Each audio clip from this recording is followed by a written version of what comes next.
Baik, selamat pagi. Assalamualaikum warahmatullahi wabarakatuh.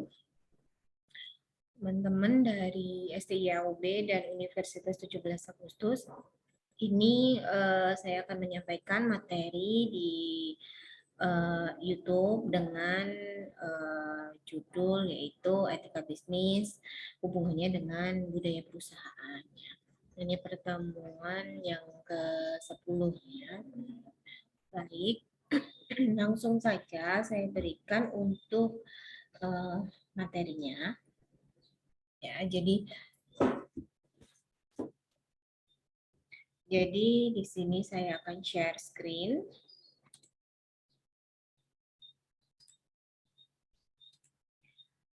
Nah, di sini ada materi ya, kita bahas di sini tentang etika bisnis dan budaya. Yaitu budaya di sini berarti kita melihat tentang budaya perusahaan yang dikaitkan dengan kebudayaan atau budaya yang ada di lingkungan kita.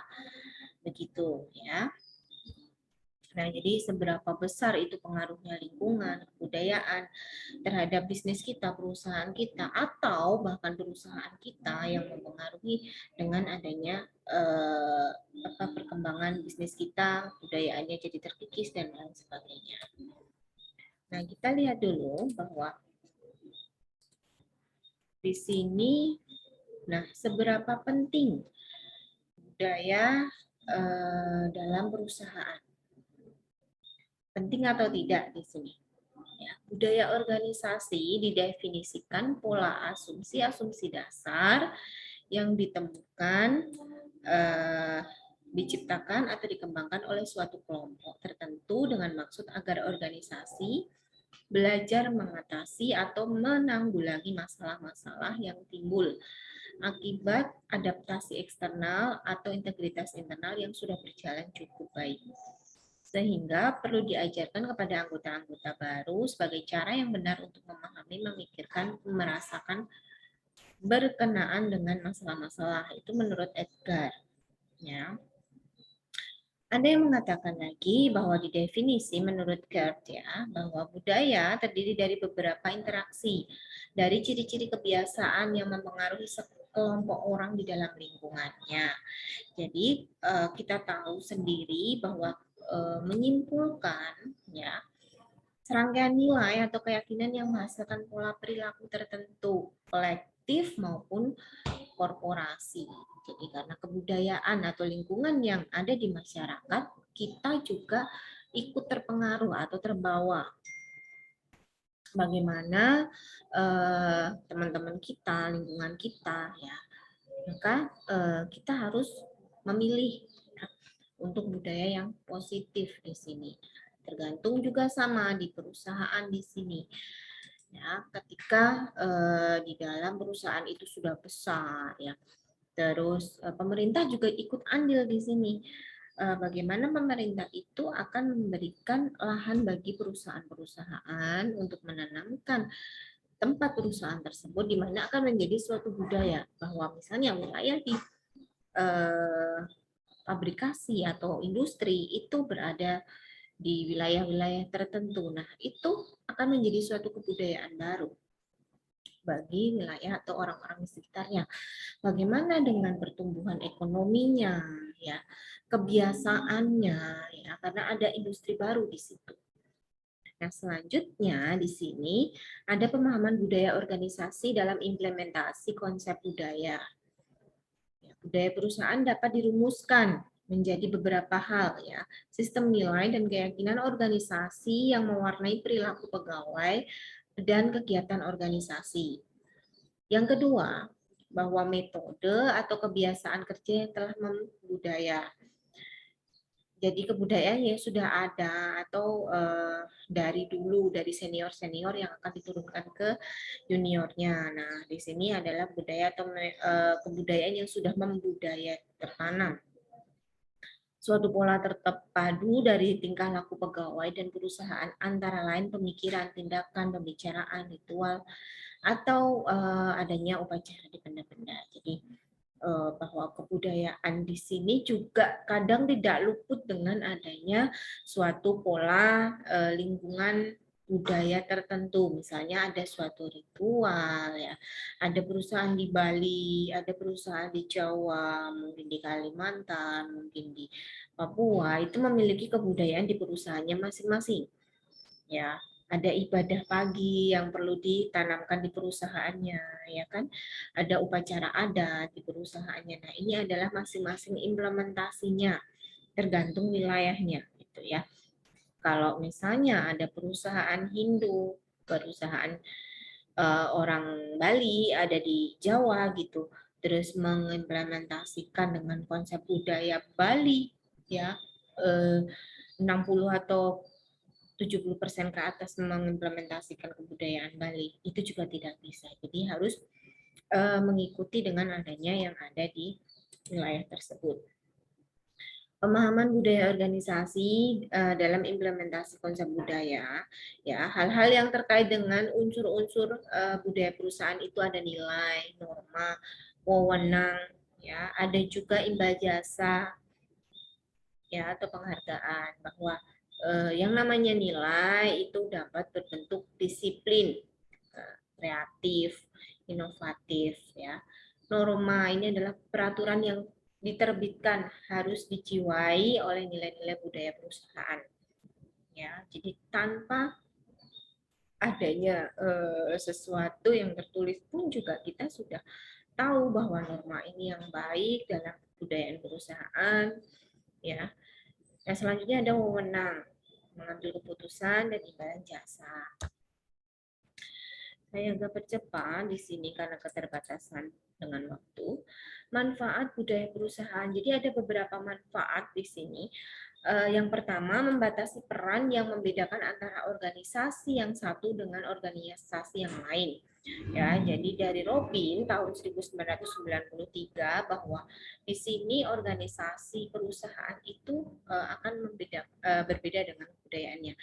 Ya, jadi kalau kita pernah bekerja atau di lingkungan perusahaan A dengan perusahaan B pasti memiliki lingkungan pekerjaan atau lingkungan perusahaan yang berbeda. Menimbulkan rasa memiliki identitas bagi anggota. Jadi adanya budaya yang kuat, anggota organisasi merasa di situ memiliki identitas, di mana dia merupakan adalah ciri khasnya.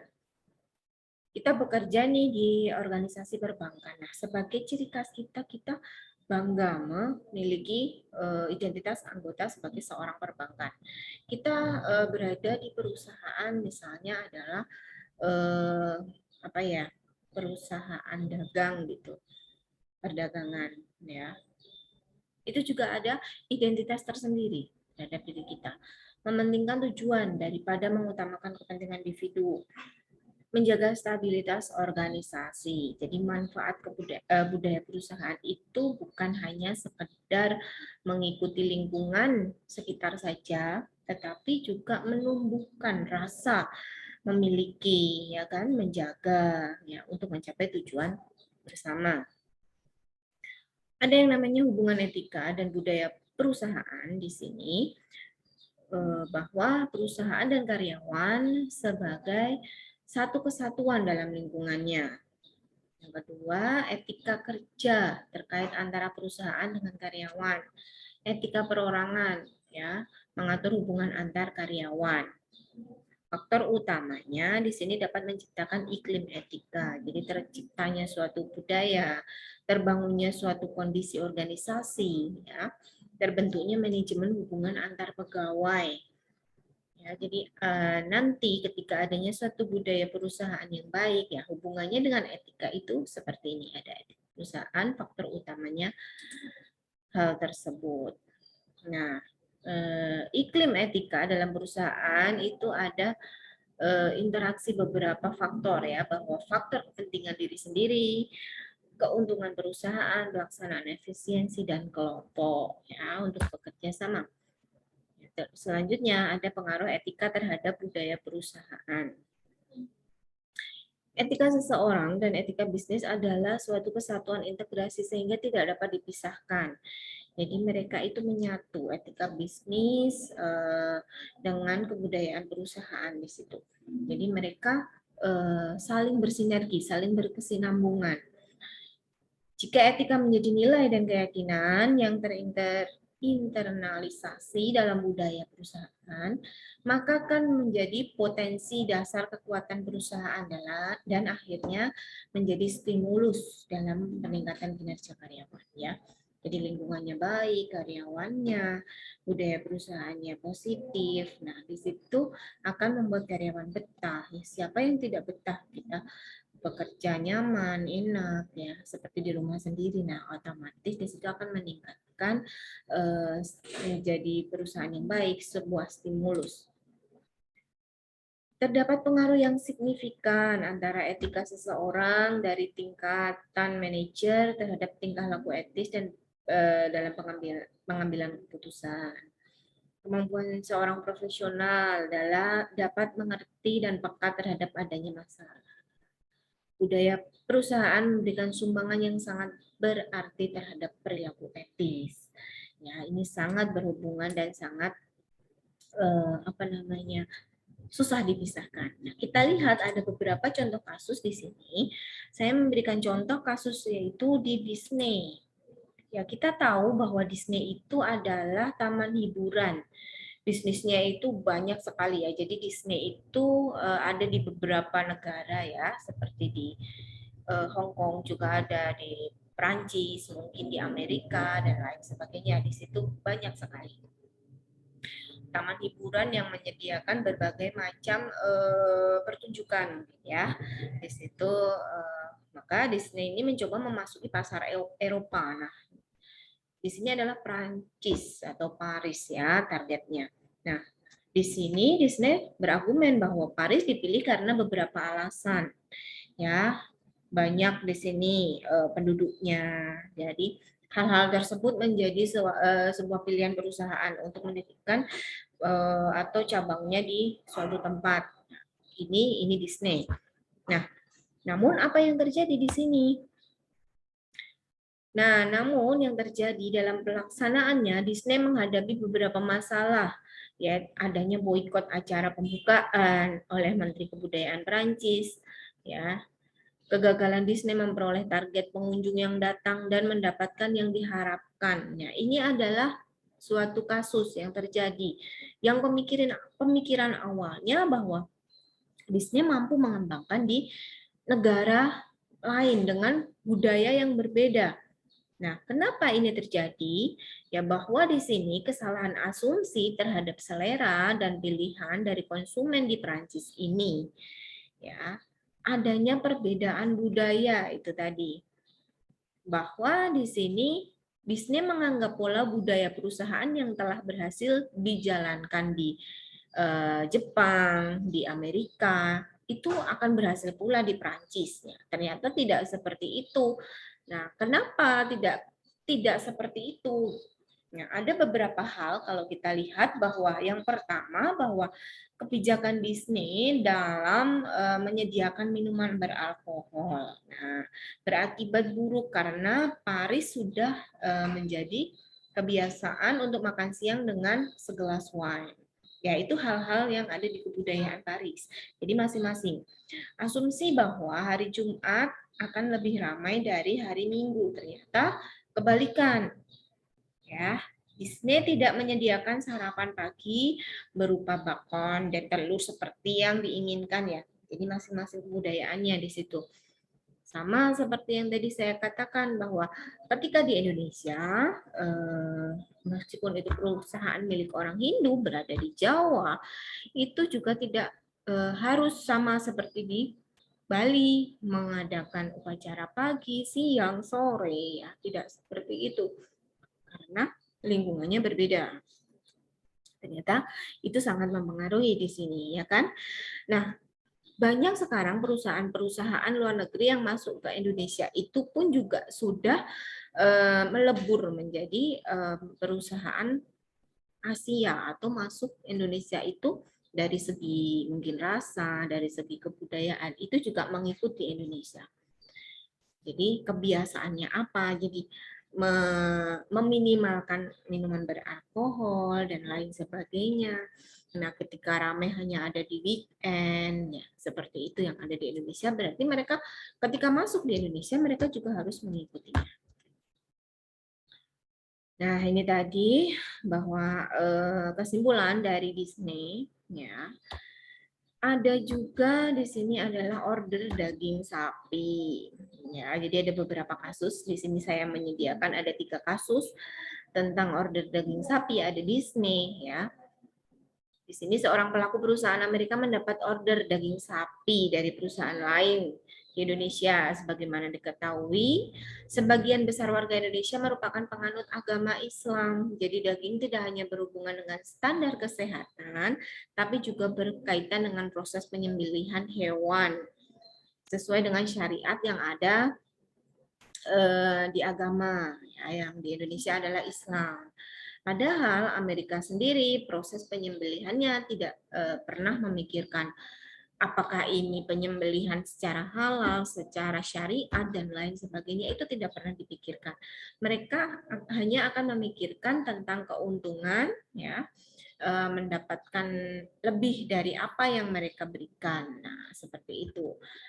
Apa yang harus dilakukan? Nah, untuk mengatasi sebelum perjanjian jual beli daging sapi dibuat seharusnya juga dicantumkan pengusaha dari Amerika harus bisa mendatangkan daging sapi yang proses penyembelihannya dilakukan sesuai dengan syariat Islam.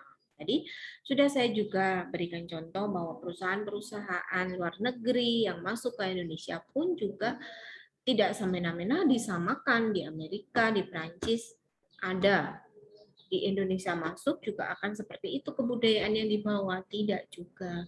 Karena ini adalah Indonesia, maka kebudayaannya juga harus ikuti Indonesia. Apa yang tidak boleh, apa yang harus diminimalkan, nah seperti itu kurang lebihnya. Selanjutnya nanti bisa sambil dibaca ada kasus dari Nissan ya, perusahaan Nissan Motor Indonesia ya, bahwa Nissan sebagai tolak ukur kebiasaan berpikir dan bertindak yang diharapkan dari karyawan Nissan melakukan pekerjaan. Ya, mengapa? Karena setiap karyawan mempunyai kepentingan pemikiran yang berbeda-beda, maka adanya konflik di sini.